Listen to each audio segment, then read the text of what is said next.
Unix operating system 60 के दशक में एक बहुत ही छोटे से प्रोजेक्ट के साथ शुरू हुआ था जिसका नाम था मल्टिक्स ऑपरेटिंग सिस्टम। मल्टिक्स को बनाने में AT&T, हनीवेल, जनरल इलेक्ट्रिक और मैसाचुसेट्स इंस्टीट्यूट ऑफ टेक्नोलॉजी का बड़ा योगदान था। इस प्रोजेक्ट को आरपा ने प्रायोजित किया था, जो एक अमेरिकी रक्षा विभाग की शोध एजेंसी थी। उस समय आरपा कंप्यूटर विज्ञान और दूरसंचार के क्षेत्र में पैसा लगा रही थी और बहुत से ऐसे प्रयोगों को वित्तीय सहायता दे रही थी जो कंप्यूटर विज्ञान से जुड़े थे, और इसके अंदर शुरुआती इंटरनेट का विकास भी शामिल था।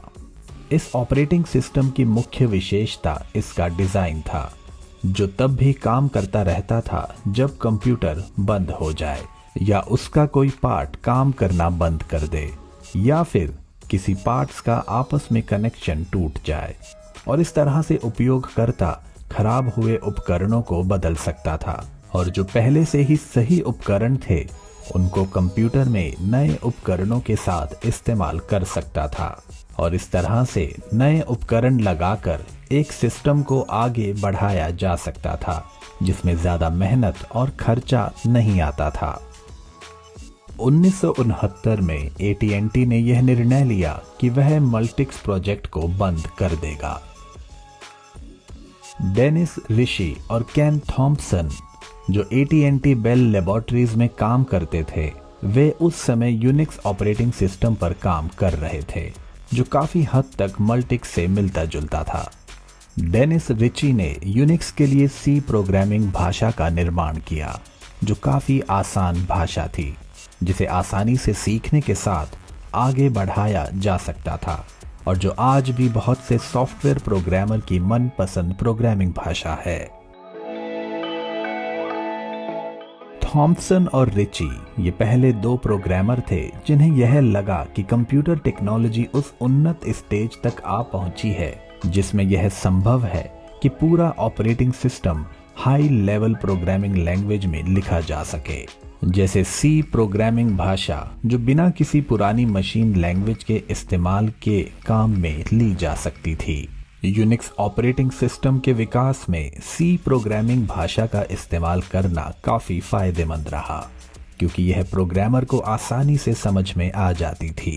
C प्रोग्रामिंग भाषा की पोर्टेबिलिटी की वजह से यूनिक्स बहुत ही जल्द काफी यूनिवर्सिटीज में एक मानक ऑपरेटिंग सिस्टम की तरह काम करने लगा, जिसे बहुत से प्रोग्रामर ने अपनाया और इसमें सॉफ्टवेयर प्रोग्राम भी लिखे। नवंबर 1973 में थॉम्पसन और रिची ने ऑपरेटिंग सिस्टम के ऊपर एक संगोष्ठी में यूनिक्स के बारे में पहली बार बताया। यह कॉन्फ्रेंस ड्यूक यूनिवर्सिटी में हुई थी और इसी कॉन्फ्रेंस में थॉम्पसन बर्कले यूनिवर्सिटीज के कुछ लोगों से मिले जिन्होंने अपने प्रयोगों को करने के लिए यूनिक्स की एक कॉपी उनसे मांगी, और उसके बाद थॉम्पसन और बर्कले के डिपार्टमेंट ऑफ कंप्यूटर साइंस के बीच एक लंबे रिश्ते का आगाज हुआ। बर्कले के छात्र जो उस समय यूनिक्स के ऊपर काम करते थे, उसकी जानकारी वह थॉम्पसन के साथ साझा करते थे, और इस तरह से थॉम्पसन ने यूनिक्स की बहुत सी दिक्कतों को सही भी किया। 1975 और 76 के बीच थॉम्पसन बर्कली में एक प्रोफेसर की हैसियत से गए, जहां उन्होंने यूनिक्स का छठा वर्जन बनाया, और यहीं से यूनिक्स के अलग अलग वर्जन बनाने की शुरुआत हो गई थी।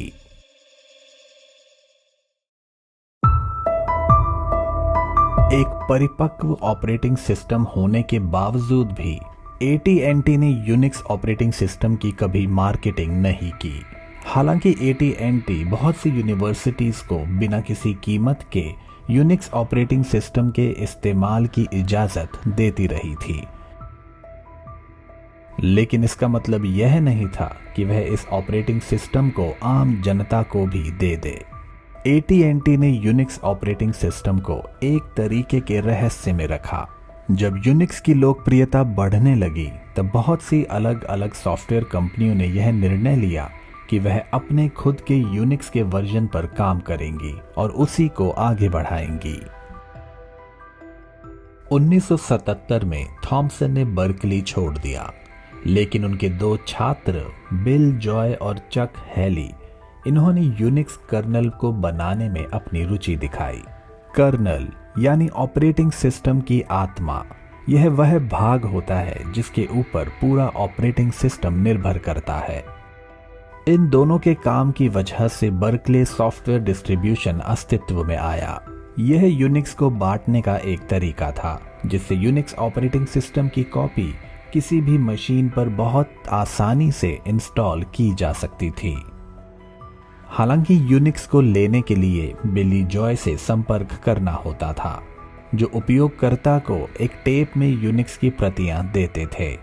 जॉय इन सब से कोई फायदा कमाना नहीं चाहते थे, और जब कोई उनसे पूछता कि आप किसी को भी यूनिक्स ऑपरेटिंग सिस्टम टेप में क्यों देते हैं, तो उनका जवाब होता था कि वह इस ऑपरेटिंग सिस्टम को और ज्यादा प्रभावी बनाना चाहते हैं। वे चाहते हैं कि इस ऑपरेटिंग सिस्टम में कोई एक भी गलती ना निकाल सके। यूनिक्स एक व्यावसायिक प्रोजेक्ट नहीं था, इसे रिसर्च के लिए बनाया गया था, जिसे हर साल सही किया जा रहा था। और जैसे जैसे यूनिक्स ऑपरेटिंग सिस्टम में बदलाव आते गए, उसमें गलतियां आने की गुंजाइश भी कम होने लगी। और जैसे जैसे यूनिक्स के अलग अलग वर्जन आने लगे, इस ऑपरेटिंग सिस्टम को फंडिंग भी मिलनी शुरू होती गई। और फंडिंग मिलने की वजह से ऑपरेटिंग सिस्टम का वितरण बहुत ही महत्वपूर्ण तरीके से बढ़ने लगा। धीरे धीरे यूनिक्स काफी उन्नत ऑपरेटिंग सिस्टम बन गया था, और इसमें काम करने के लिए इसका उपयोगकर्ता विश्व में कहीं से भी लॉगिन कर सकता था। 1982 जब बिली जॉय ने बर्कले को छोड़ दिया और उन्होंने अपना सन माइक्रोसिस्टम्स बनाया। यह वह कंपनी थी जो यूनिवर्सिटीज के लिए कंप्यूटर तैयार करती थी। जॉय ने यह निर्णय लिया कि वह अपने कंप्यूटर में बर्कली यूनिक्स डिस्ट्रीब्यूशन की कॉपी इंस्टॉल करके देंगे, और परिणाम स्वरूप यूनिवर्सिटीज और कंपनीज में नेटवर्किंग बहुत जल्दी पॉपुलर हो गई। जून 1989 तक यूनिक्स के नए वर्जन आते रहे, और ऐसा तब तक होता रहा जब तक नेटवर्किंग रिलीज 1 लॉन्च नहीं हुआ। यह एक ऐसा फीचर था जिससे यूनिक्स का पूरा सोर्स कोड पढ़ा जा सकता था। इसके बाद ऑपरेटिंग सिस्टम एक तरीके के कंप्यूटर के इंजन की तरह हो गया, जिसमें उपयोगकर्ता कीबोर्ड, मॉनिटर, ड्राइव्स और दूसरे उपकरणों को कंट्रोल कर सकते थे। किसी भी ऑपरेटिंग सिस्टम का सोर्स कोड उन अनुदेशों का ग्रुप होता है जिससे उस ऑपरेटिंग सिस्टम पर सॉफ्टवेयर प्रोग्राम अच्छी तरह से चल पाते हैं। यूनिक्स को और उपयोगी बनाने के लिए और इसमें दूसरे फीचर्स जोड़ने के लिए इसके सोर्स कोड को संशोधित करना बहुत जरूरी होता था। इसी तरह से प्रोप्राइटरी ऑपरेटिंग सिस्टम वह ऑपरेटिंग सिस्टम होते थे जिनका मालिकाना हक किसी एक कंपनी के पास होता था और जिसे किसी दूसरे कंप्यूटर पर चलाने के लिए उसकी एग्जीक्यूटेबल फाइल या बाइनरी फाइल की जरूरत पड़ती थी। इसका सोर्स कोड नहीं होता था, जिसकी वजह से इसे संशोधित नहीं किया जा सकता था। यह उसी तरह से था जैसे कार के इंजन को एक डब्बे में बंद कर दिया गया हो और उस डब्बे को बाहर से ही इस्तेमाल करने की इजाजत हो। नेटवर्किंग रिलीज 1 से पहले तक बर्कले सॉफ्टवेयर डिस्ट्रीब्यूशन के किसी भी वर्जन को इस्तेमाल करने के लिए AT&T को एक कीमत चुकानी होती थी और इसके बाद वह उपयोगकर्ता को एक लाइसेंस देता था जिससे वह यूनिक्स ब्लैक बॉक्स को खोल सके और उसमें संशोधन करके उसमें नए फीचर्स जोड़ सके। इस लाइसेंस के द्वारा प्रोग्रामर यूनिक्स में किसी भी तरीके के संशोधन कर सकता था। हालांकि यूनिक्स को बनाने वाले डेवलपर सिर्फ नेटवर्किंग प्रोग्राम ही नहीं बनाना चाहते थे, उन्होंने यूनिक्स के साथ जुड़ने वाले दूसरे प्रोग्राम बनाने पर भी काम शुरू किया। ये कुछ छोटे प्रोग्राम्स थे जो यूनिक्स के साथ जुड़कर काम कर सकते थे और इनको बिना किसी शुल्क के उपयोगकर्ता को दिया जाने वाला था। इनको नाम दिया गया यूटिलिटीज, जिसका मतलब था कि वह सुविधा युक्त प्रोग्राम जो यूनिक्स के अंदर नहीं थे और जिनको इस्तेमाल करने के लिए अलग से कंप्यूटर में इंस्टॉल करना पड़ता था। इस तरह से यूनिक्स के सोर्स कोड में बहुत से संशोधन किए जाने लगे और 18 महीनों के अंदर ही दर्जनों प्रोग्राम यूटिलिटीज अलग से लिखे गए जिनको यूनिक्स के साथ जोड़कर इस्तेमाल किया जा सकता था। और एक समय ऐसा भी आया जब यूनिक्स में संशोधन करने के इस तरीके से यूनिक्स के ऊपर AT&T का कोई नियंत्रण नहीं रह गया, क्योंकि यूनिक्स के कर्नल को ही बहुत हद तक वापस लिखा जा चुका था। लेकिन इसके बावजूद 6 ऐसी फाइल्स थी जिनको कर्नल से नहीं हटाया जा सकता था, और जब तक वह फाइल्स वहां थी तब तक यूनिक्स का मालिकाना हक AT&T के पास ही था। 1991 में नेटवर्किंग रिलीज 2 को लॉन्च किया गया, जो आकार में काफी बड़ा था और अधूरा भी था, और 1994 में यूनिक्स का पूरा BSD ऑपरेटिंग सिस्टम उपलब्ध करवा दिया गया। लेकिन AT&T ने उन 6 फाइलों के ऊपर से अपना नियंत्रण तब भी नहीं हटाया। तो बिल जॉय ने अपने आप से उन सभी 6 फाइलों को वापस से लिखा, और इस तरह से BSD AT&T के चंगुल से आजाद हो पाया। और इसके बाद जो ऑपरेटिंग सिस्टम सामने आया उसे बहुत से प्रोग्रामर, स्टूडेंट, प्रोफेसर और संस्थाओं ने अपनाया ताकि वह अपने प्रयोग से इस ऑपरेटिंग सिस्टम पर काम कर सके।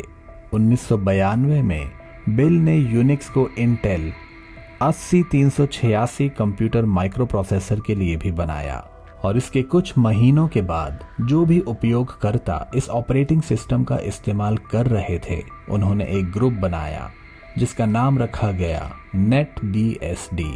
NetBSD के अलावा एक और ग्रुप था जिसका नाम था FreeBSD। यह ग्रुप नए प्रोग्रामर्स के लिए था जो पहली बार यूनिक्स ऑपरेटिंग सिस्टम के ऊपर काम करने जा रहे थे। यह ग्रुप उनके लिए एक सरल इंस्टॉलेशन तैयार करता था जिससे कि वह यूनिक्स ऑपरेटिंग सिस्टम को अपने कंप्यूटर पर आसानी से इंस्टॉल कर सकें। 1992 में AT&T ने उसके स्वामित्व वाला यूनिक्स नोवेल कंपनी को बेच दिया। नोवेल ने AT&T को $150 मिलियन का भुगतान किया। नोवेल एक कंपनी थी जो लोकल एरिया नेटवर्क के ऊपर काम करती थी और उसे इसमें महारत हासिल थी। तो इस तरह से इतिहास में यूनिक्स ऑपरेटिंग सिस्टम का जन्म हुआ था, और इसके पूरे विकास में उन सभी लोगों का योगदान रहा जिन्होंने इसके ऊपर काम किया और इसे वहां लेकर आए जहां पर यह आज है। और आज भी यूनिक्स ऑपरेटिंग सिस्टम लोगों का मनपसंद ऑपरेटिंग सिस्टम है।